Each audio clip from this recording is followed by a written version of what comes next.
Alright, in this video we are going to talk about gross pay computations. The Fair Labor Standard Act protects non-exempt workers in two ways. If you are subjected to the FLSA, you have overtime and minimum wage requirements that your employer must pay. Two exemptions. Firms that do not engage in interstate commerce, and this is becoming more and more difficult. So a company that is based in one state only, doesn't cross state lines, that's pretty high hurdle to cross. And then firms that have less than $500,000 in annual business, less than $500,000. Certain types of business are businesses that are always covered: schools, hospitals, preschools,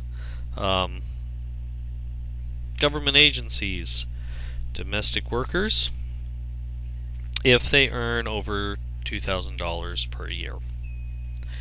Here is a minimum wage map. As you can see, Washington, Oregon, and California have minimum wage higher than the feds. So in this chapter and going forward, we'll use the minimum wage for the federal level, since there's 50 states in the union.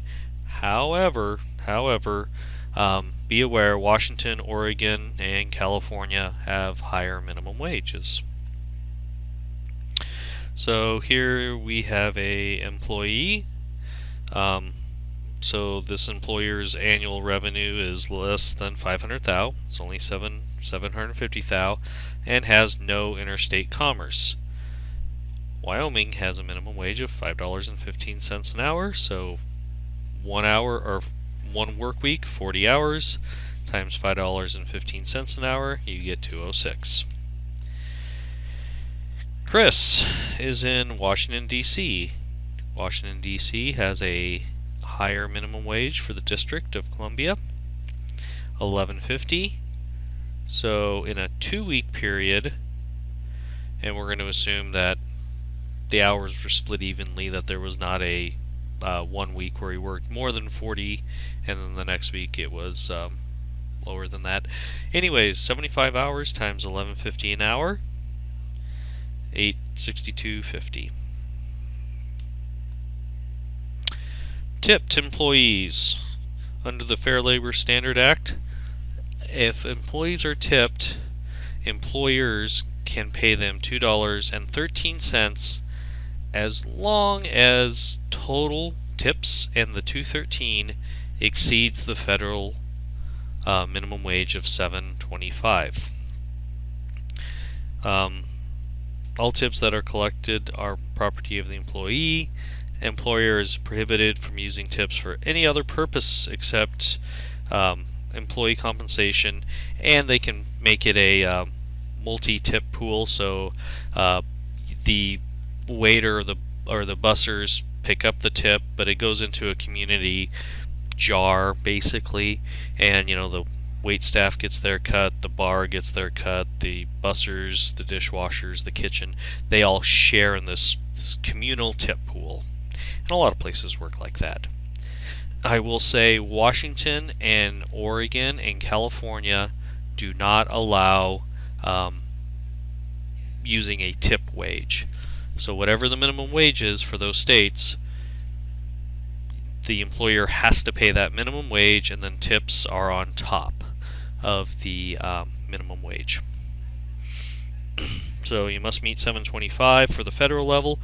However, just keep in mind Washington and Oregon and California do not allow a tip credit.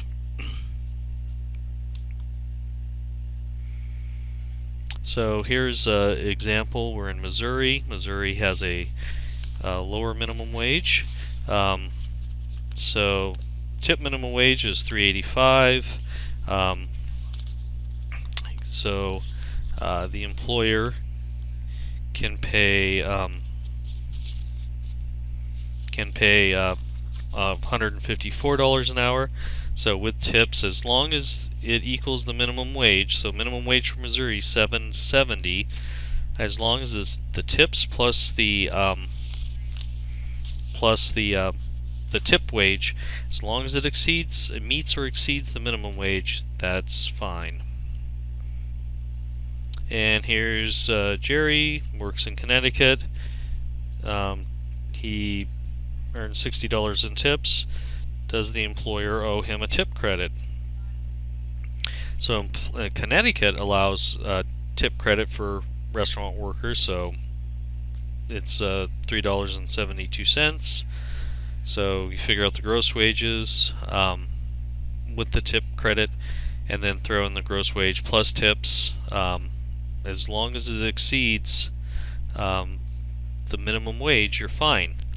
However, it doesn't in Jerry's case.